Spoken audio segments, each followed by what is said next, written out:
दोस्तों आजकल पूरी दुनिया में कोरोना वायरस की वजह से हाहाकार है और इस वायरस के लिए पूरी दुनिया चीन को ही जिम्मेदार मानती है, क्योंकि अगर चीन चाहता तो समय रहते ही इसे फैलने से बचा सकता था। हालांकि दोस्तों चीन इस तरह के जानलेवा चीजों के लिए बहुत ही पहले से जिम्मेदार है और ऐसी ही घटना चीन में आज से करीब 62 साल पहले भी हुई थी, जिसमें कि करोड़ों लोगों की जान चली गई। और दोस्तों यह घटना कुछ ऐसी थी जिसे सुनने के बाद शायद आपके भी आंखों में पानी भर आए। हालांकि आपसे एक रिक्वेस्ट है कि इस छोटे से वीडियो को आप पूरा देखिएगा, क्योंकि बीच से अगर आपने इस वीडियो को छोड़ा तो फिर मैं जो आपको बताना चाहता हूँ तो वह शायद आप न समझ पाएं। दरअसल यह बात है 1958 से लेकर 1962 की, जब चीन के उस समय के चेयरमैन माओ से तुंग ने एक अभियान शुरू किया था जिसे कि 4 पेस्ट्स कैंपेन के नाम से भी जाना जाता है। और यह कैंपेन बेसिकली 4 तरह के कीटों को मारने के लिए शुरू किया गया था, जिसमें पहला था मच्छर, दूसरी मक्खी, तीसरा चूहा और चौथी थी हमारी प्यारी और मासूम चिड़िया गौरैया। वैसे दोस्तों मेरे ख्याल से तो यह सोचने में भी अजीब लगता है कि आखिर उस मासूम गौरैया से इंसानों को क्या ऐसा डर था जिसके चलते उसे मारने का अभियान चलाने की नौबत आ गई। हाँ, अगर देखें तो मच्छरों ने मलेरिया फैलाया, मक्खियों ने हैजा और चूहों ने प्लेग, लेकिन गौरैया को मारने के पीछे यह वजह बताई गई कि गौरैया किसानों का अनाज खा जाती है। वैसे अगर और देशों में देखा जाए तो चिड़ियों को बचाने के लिए उन्हें दाना दिया जाता है और पानी भी पिलाया जाता है, लेकिन चीन ने तो गौरैया को मारने का फरमान सुना दिया था। और दोस्तों अब मच्छर, मक्खी और चूहों को मारना थोड़ा मुश्किल काम था, क्योंकि वो आसानी से खुद को कहीं भी छुपा लेते थे। लेकिन गौरैया की तो यह आदत है कि वह हमेशा ही इंसानों के बीच रहना ही पसंद करती है, और इसीलिए माओ से तुंग के आदेश पर लोगों ने पूरे चीन में गौरैया चिड़िया को ढूंढ ढूंढ कर मारना शुरू कर दिया। यहाँ तक कि उनके घोंसलों को भी लोग उजाड़ उजाड़ कर फेंकने लगे, जिससे कि उन्हें छुपने में कठिनाई हो और वह मारी जाएं। और दोस्तों इस अभियान में बेचारी गौरैया को मारने के लिए चीन के लोग बर्तन, टीन या फिर ड्रम बजाकर गौरैया को कहीं बैठने नहीं देते,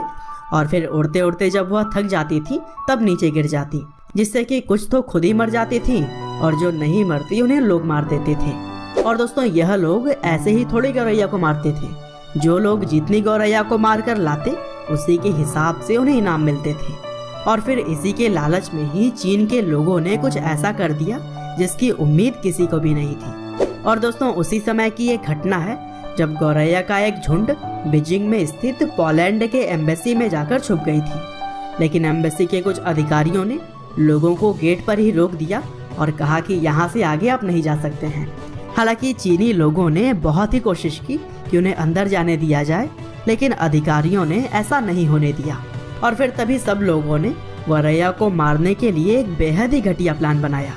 दरअसल जब वे एम्बेसी में नहीं जा सके तब उन्होंने चारों ओर से बिल्डिंग को घेर कर बर्तन, ड्रम और अलग अलग तरह की चीजों को बजाने लगे, और फिर तेज आवाज की वजह से एम्बेसी के अंदर ही बहुत सारी गौरैया ने दम तोड़ दिया। हालांकि दोस्तों बहुत ही जल्द गौरैया को मारने की सजा भी लोगों को प्रकृति देने ही वाली थी, क्योंकि 1960 में चीन के ही एक वैज्ञानिक ने बताया कि गौरैया अनाज के साथ साथ उन्हें नुकसान पहुंचाने वाले कीड़ों को भी खा जाती है। और अब गौरैया के काफी कम होने की वजह से चीन में चावल की पैदावार बढ़ने की बजाय लगातार घट रही थी। और दोस्तों अब यह आदेश दे दिया गया कि गौरैया को न मारकर टिड्डों को मारा जाए, क्योंकि इनकी संख्या में काफी तेजी से बढ़ोतरी हो रही थी और यह फसल को भी काफी नुकसान पहुंचा रहे थे। हालांकि दोस्तों अब तो काफी देर हो गई थी, क्योंकि टिड्डों की संख्या इतनी ज्यादा हो चुकी थी कि सारे फसलें बर्बाद हो गई, और इसी वजह से चीन में एक भयानक अकाल पड़ गया, और फिर फसल ना होने की वजह से वहाँ के करोड़ों लोग भूखे मर गए। और दोस्तों चीन के अगर ऑफिशियल डेटा को देखा जाए तो 1.5 करोड़ लोगों की इस भुखमरी की वजह से जान चली गई थी, लेकिन चीन अपनी सही डेटा लोगों के सामने रखता कहाँ है, और इसी वजह से अलग अलग रिपोर्ट्स ने 4 करोड़ से भी ज्यादा लोगों के मरने का अनुमान लगाया था।